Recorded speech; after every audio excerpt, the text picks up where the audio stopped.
தோத்தரிப்போம் என்று சொல்லி இந்த புதிய நாளிலே தொடங்குவோம். எபிரெயர் 8:12 நாம் வாசிக்கும் போது, ஏனெனில் நான் அவர்கள் அநியாயங்களை கிருபையாய் மன்னித்து அவர்கள் பாவங்களையும் அக்கிரமங்களையும் இதை நினையாமல் இருப்பேன் என்று கர்த்தர் சொல்லுகிறார் என்று நாம் பார்க்கிறோம்.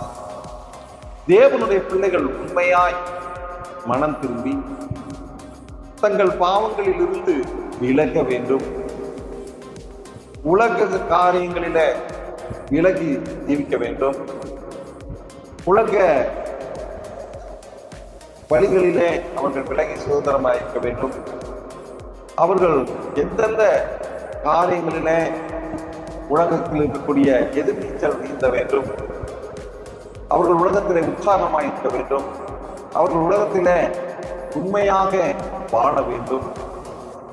விலகி என்று சொல்லக்கூடிய அந்த வார்த்தையில உலகத்திலிருந்து அவர்கள் விலகி இருக்க வேண்டும், விலகி வாழ வேண்டும், விலகி ஜீவிக்க வேண்டும், விலகி சுதந்திரிக்க வேண்டும், விலகி எதிர்நீச்சல் நீந்த வேண்டும், விலகி உற்சாகமாய் இருக்க வேண்டும், விலகி உண்மையாய் வாழ வேண்டும் என்பதை அங்கே பார்ப்போம். ஆகவேதான் அங்கே சொல்லப்படுகிறது, விலகி தேவனை மட்டும் பிரியப்படுத்த வேண்டும், தேவனுக்கு கீழ்ப்படிய வேண்டும், பாவத்துக்கு விலகி நம்முடைய வாழ்க்கையில பெரிதான ஆசீர்வாதத்தை பெற்றுக்கொள்ள நிலை நிற்கக்கூடிய ஒரு வாழ்க்கை வாழ கர்த்தர் நமக்கு இதுவரை உதவி செய்தார். இன்னும் மனம் திருப்பி ஜீவிக்க நாம் காண்பிப்போம். கர்த்தர் நம்மை ஆசீர்வதிப்பாராக. ஆமென்.